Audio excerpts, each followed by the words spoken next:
Hi, everyone. Welcome back. Thanks for being here on the 5th, and happy Friday to you all. Looking ahead to your weekend, high pressure is indeed going to rule the roost, and that most often means warm and mild conditions. It does this weekend. Sunshine, 50 degrees across the board. It's well deserved, much deserved. And that's going to be about all there is of it for a while. In fact, Monday you'll notice the change. By Tuesday, we'll be talking and experiencing Arctic air. The polar vortex is something we'll talk about next week, and we'll be seeing snowflakes fly about, and possibly for a few days on end. Not continuously, but enough to accumulate and maybe give us a few more snow days next week. More on your forecast. The main part of which you'll want to focus on, of course, is this weekend. Indictments returned by a McGoffin County grand jury yesterday. That's one of our coverages this evening. Also, you had to be there. I'll show you some highlights, but you really had to be there. It nearly got out of control, got to be honest, last night at the McGoffin-Morgan County matchup. If you were looking for entertainment value, well, it was indeed there. We'll talk about scores, highlights there. Also, a doctor's sentence for child pornography charges, and an update on a man who was run over, and the search for the other McGoffin County man who was said to be behind the wheel of that pickup truck. With all of that said, well, where shall we begin? Can you tell I'm just a bit out of sorts? I do have, and here it is, an announcement that came to us from Fire Chief Paul Howard of the Sayersville Fire Department. This was an issuance to all first responders and all fire departments and rescue personnel in McGoffin County to help in preventing possible overdoses in the community. They're going to be providing a training in reference to usage and effects of using naloxone nasal Narcan to help prevent an overdose. This training is going to be at the Sayersville Fire Department. It's going to be this Tuesday at 6 o'clock. I'll have one more chance to remind you between now and then. If you have any questions about this training, call Fire Chief Paul Howard at 349-3256 at the Sayersville Fire Department. Once again, all first responders, fire, and EMS and rescue personnel. Tuesday, 6 o'clock at the Fire Department. A Floyd County man, a doctor from Floyd County, who previously admitted that he received approximately 30,000 images of child pornography, was officially sentenced to almost 14 years in prison today. While running his osteopathy practice near a preschool during the time of his arrest, investigators who searched his home, that being the home of Dr. Brett A. Dunning, found child pornography on his computer, several different pictures, hundreds and actually thousands of pictures and videos showing what was said to be prepubescent children engaged in sexually explicit conduct. He pleaded guilty in October of last year, and since then has been sentenced, we have officially learned today, to 165 months, nearly 14 years in prison. He was charged, actually sentenced for receipt of child pornography. The judge in the case, Judge Danny C. Reeves, also ordered him to pay restitution in the amount of $10,000 plus fines. He must, being federal charges, serve at least 85% of his prison sentence, and after being released will be under the supervision of U.S. probation and parole for a period of no less than 15 years while being registered as a sex offender for a life term. The doctor admitted during his sentencing and through a plea of guilt that he had downloaded child pornography images from the internet, ultimately amassing a collection of nearly 30,000 video and photo images.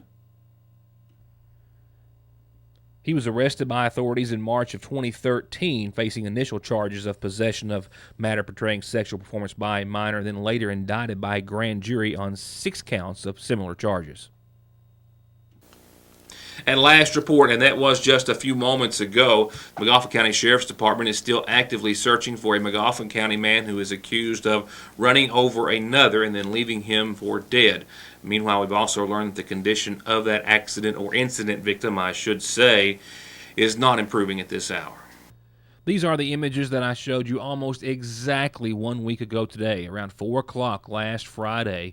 EMS personnel responded to a call of a hit-and-run incident on Route 30 in the veterinarian's parking lot. A motorist passing by, actually a local volunteer firefighter in McGoffin County, drove by and saw an individual lying in the gravel next to the road and called 911 for assistance. Upon arrival, they found a semi-conscious Tim May of Route 30, who lives very near to the scene of the crime, was clinging to life.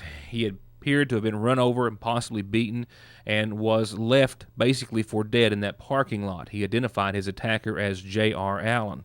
We learned shortly thereafter the incident that Allen had admitted to Sheriff Carson Montgomery of McGoffin County via a telephone conversation that he indeed was the one that struck May and then left the scene. There was an axe handle behind, there was damage done to May's truck, and he suffered life-threatening injuries and was airlifted to the Pikeville Medical Center. His condition continued to deteriorate until he was ultimately taken to the UK Medical Center, where he is still sedated at this time. He's had at least one surgery, faces others, and is still being closely guarded and watched by doctors as his condition is still life-threatening. Following a tip, the McGoffin County Sheriff's Department located the truck in the attack in Breathitt County. A few days later, the truck belonging to a family member of Allen's, we are told. It was found abandoned in a wooded area and taken into custody or impounded by the Sheriff's Department. And last report from Sheriff Carson Montgomery, even though they've received some tips and followed up on all of those leads in various parts of the county about the potential whereabouts of Allen, so far they've been unable to locate him. He is facing 3 charges. A warrant was issued for 3 separate charges by around 5:30 Friday evening, the same Friday, of course, that the incident took place, just about an hour and a half after it actually happened. Allen, upon being taken into custody, is facing charges of assault in the first degree, as well as leaving the scene of an accident and failure to render aid. We'll be right back after these words. For high-speed internet starting at 15 meg for all of your gaming, movie, home, and business solutions, or to watch TV, including your favorite local channels without a contract with hundreds of channels and digital and HD quality, and to stay connected 24/7 with friends and family, a direct line to 911, or to give your business the link it needs, choose telephone service you know is always there. Just click on their link on this site to find out how affordable the latest technology in communications can be. Foothills Communications. In other headlines, flagrant non-support, possession, and other drug charges, as well as reckless homicide, all related to indictments returned yesterday by a McGoffin County grand jury. 44-year-old James Hicks of Hager Hill was indicted on multiple drug-related charges, all related to an incident that took place on around the 14th day of November. This past November, the grand jury witness was Trooper Daiquiri Larkey of the Kentucky State Police from Post 9. His testimony before the grand jury resulted in charges of trafficking in a controlled substance under 10 dosage units, drug unspecified. That was in the first-degree second offense. Trafficking in a controlled substance in the third-degree first offense, which is a Class A misdemeanor. Trafficking in marijuana between 8 ounces and 5 pounds, and possession of a controlled substance not in its proper container. That was also a second offense charge. 45-year-old Daniel L. Abels, whose photograph was unavailable, was indicted on a single charge of flagrant non-support. His last known address was just simply listed as somewhere in Tennessee.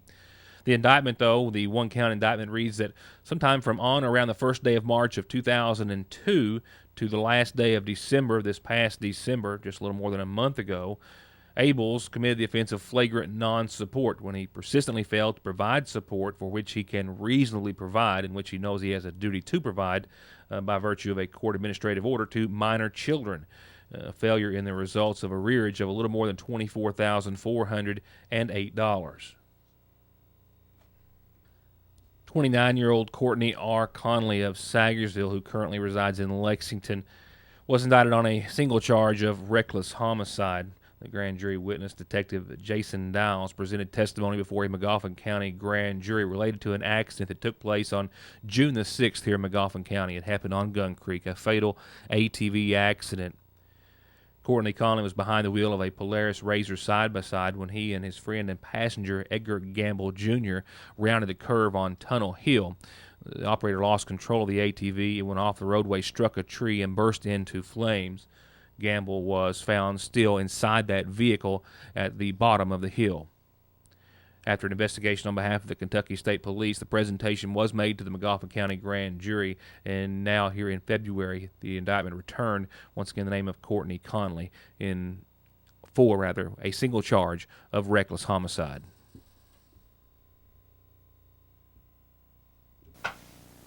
From there, tonight's McGoffin Farm Bureau community calendar, and as we love so when it does, it starts off with not one, but a few birthday wishes.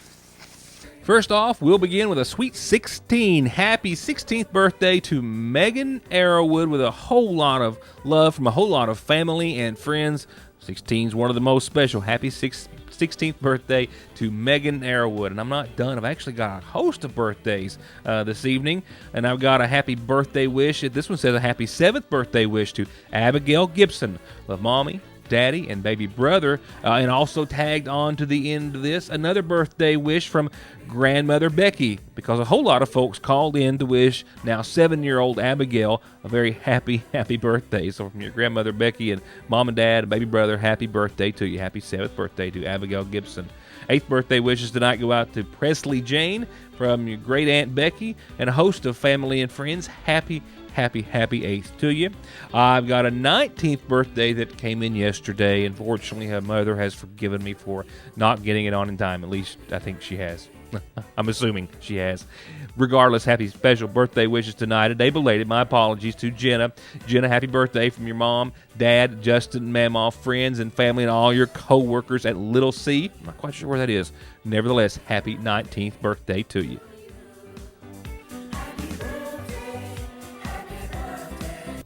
A couple of quick reminders. They're picking and a grinning, and they're going to have some nice weather to do it at the Kearney Free Will Baptist Church tomorrow at 7, and this is your invitation to join them. I'll remind you next week, but one quick reminder right now, the Water into Wine Food Pantry at the Lakefront Church of God will be open for service this coming Wednesday. Of course, they postponed a few weeks ago due to Winter Storm Jonas, so they'll be in there 8:30 till 3 this Wednesday. I'll remind you early next week. Don't forget about the annual Sweetheart Banquet. It's 1 week from tomorrow at the Burning Fork Community Church, 3 to 8 p.m. Call Pastor Doug Dunn at 349-6400 or Kenneth and Irma Conley at 349-3156. Make your reservations, whether you're going to dine in or carry out, because, they have 4, 5, 6, maybe 700 people every year take this opportunity to join them for such a wonderful evening. A wonderful steak or chicken dinner and a room full of desserts and a great price, too. So be sure and join them if you can. Their biggest fundraiser of the year. My apologies. Join my community calendar anytime that you've got announcements, birthdays, anniversaries, or otherwise, and we'll tell everyone about them. Mail, email, Facebook, phone, fax, drop them off here at the studio. And remember, you can catch the show the following day at yournewstoday.com. From there, a reminder about some funeral services that will take place this weekend. First, 88-year-old David Henry Howard of Cincinnati passed away on the 3rd, formerly of McGoffin County. He was married to Brondell Reed Howard, who preceded him in death. He's survived by sons Arvil, Arnett, and Arnold Howard, and a daughter, Della Faye Adkins. Visitations the rest of this evening, and then up until services. They're set to begin tomorrow at 1 o'clock. Visitation and services all from the McGoffin County Funeral Home Chapel. And 66-year-old Skip Salyer, Thomas Ryan Skip Salyer of Flat Fork Road, passed away on the 3rd. Former sheriff of McGoffin County. He leaves behind his wife Goldie Salyer, son Thomas Salyer, and a host of family and friends. Visitation continues this evening in his honor all day tomorrow. Services will start Sunday at 1, all from the Sayersville Funeral Home, and burial follows services at the Bluegrass Cemetery here in Sayersville.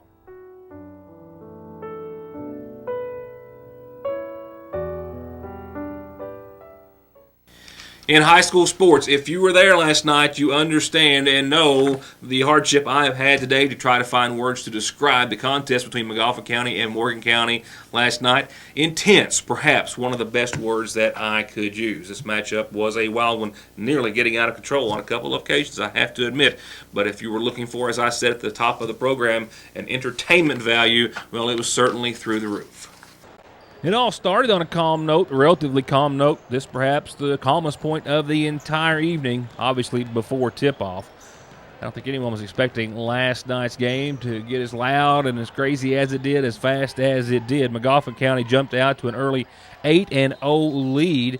And at the end of the first quarter, though, Morgan County had to come back after being forced to take that timeout. And we're within 3, 10-13. It was 7-23 in favor of the Hornets with 3:29 to go in the second.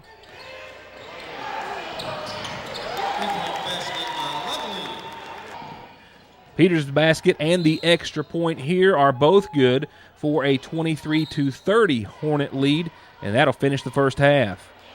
It starts to spiral, though, after that. Tied at 35 with about 4:40 to go in the third. Coach Russell gets a T for his dissatisfaction of the refs' performance.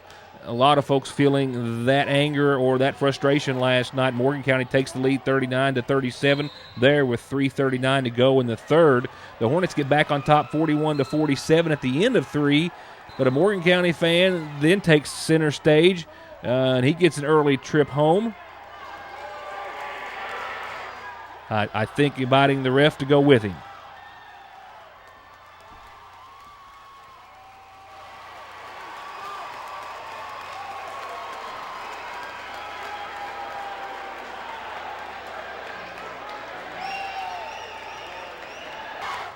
From there, a monster three by Lovely gives McGoffin County a 5-point lead with 3:20 to go. Russell keeps the Hornets alive by 4. It's 54-58, 1:47 left to go. Then down 4 with a minute to play. Michael Prater for the Cougars pulls Morgan County back within 1 at 60-61. And it would stay 60-61 for the last few moments of the game. But some fouls and free throws down the stretch give the Hornets the win, albeit a wild one, 62-64. And I can't stress enough, there's no way to edit this game. There's no way to describe this game and relate to you the excitement, the frustrations, the emotions, and a whole lot of other aspects of this contest last night. You just had to be there for all that. But the highlights, I think, give you at least a good idea. As for the Hornets, that win puts them at 16-5 on the season, still 4-1 in district play. It also puts them off for the rest of the weekend and hosting Betsy Lane this coming Monday night. 2 home games next week for the boys, Monday and Thursday. Thursday they're hosting Prestonsburg, and only a few more games on the schedule. 4 games thereafter, all road games. One of those road games, February the 18th, second to the last on the regular season schedule. They're traveling to Morgan County. You want to buckle up for that one, I can already tell you. As for the Morgan County Cougars, that puts Coach Perry and his team at 18-6 on the season. They're still 5-2 in district play, still the top-seeded 16th region team. They're also on the road tomorrow at Nicholas County. They have, counting tomorrow's contest, 5 games left in the regular season schedule, 2 home matchups. Their final game of the season will be the hosting of McGoffin County once again on February the 18th. Other boys updates real quick. The Paintsville Tigers are 6-13 after a loss to crosstown rival Johnson Central last night. They're 2-4 in the district for the Paintsville Tigers. The Tigers are at Knox County tomorrow, tomorrow, 6 p.m., my apologies. As for the boys from Central, after that win last night over Paintsville, 72-47, they're at Lawrence County tomorrow. Tip-off set for 7:30, I'm told. The boys from Central are 13-9, 5-1 in the district. In girls action, real quickly, Johnson Central is hosting the Lady Hornets tonight at 7:30. The Lady Eagles at 12-8, 4-1 in the district. McGoffin County 13-7, 3-2 in the district. It's going to be a while when you can always count on a lot of entertainment and exciting basketball when those two teams match up on either court. Paintsville High School is hosting Sheldon Clark tonight at 7:30. Their girls are 10-10 on the season, 1-2 in the district. And Morgan County, the ladies from Morgan County are at West Carter at 7:30. They're at 10-13 in the season for the season, 2-2 in district play. For some other numbers, I'm closing out tonight with your Licking Valley RECC forecast, where indeed high pressure will give us some warm and dry air over the weekend. Looking so forward to it. Maybe not so many of you looking forward to the return of some Arctic air and winter weather by the 1st of next week, definitely by your Tuesday. And I've got 30 seconds to get you at least through the weekend, and relatively short and sweet it is. In fact, I've got 25 for nighttime lows tonight. Mostly clear, calm winds. 50 tomorrow, 50 Sunday. Lows cooler tomorrow night at 26, more mild on Sunday. Sunshine all across the weekend. Precipitation moves in the form of some showers Sunday night. That will be rain. Temperatures in the 40s on Monday, then they fall thereafter. Arctic air and snow throughout much of next week. So says your Licking Valley RECC forecast. Could all add up between Tuesday and Thursday and Friday to a few inches of white stuff on the ground. And that's my time. Thank you. Good night. Have a wonderful weekend. Hope to see you back here Monday for more of your news today.